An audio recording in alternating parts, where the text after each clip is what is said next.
నమస్కారం. ఈటీవీ 360కి స్వాగతం. ముందుగా ప్రధానాంశాలు.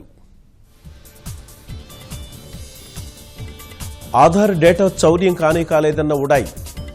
ఐటీ గ్రిడ్స్ కేసులో అధికారికంగా ప్రకటన. 11 రాష్ట్రాలు 95 పార్లమెంటు నియోజకవర్గాలు. ప్రారంభమైన రెండో విడత సార్వత్రిక ఎన్నికలు.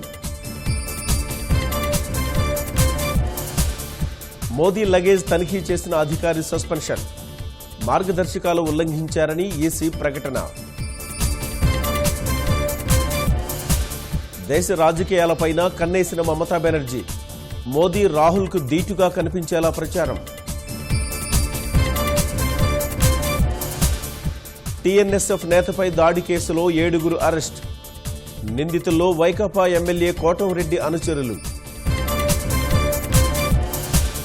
పసుపు కుంకుమ కానుకతో నీటి ట్యాంకు నిర్మాణం. విజయనగరం జిల్లా గిరిజన మహిళల సద్వినియోగం. కోదండరాముడి కళ్యాణానికి ఒంటిమిట్ట ముస్తాబు. స్వామివారికి పట్టు వస్త్రాలు సమర్పించనున్న సీఎం. 3 ఓటముల తర్వాత సన్ రైజర్స్ కు విజయం. ఉప్పల్లో చెన్నైపై 6 వికెట్ల తేడాతో జయభేరి.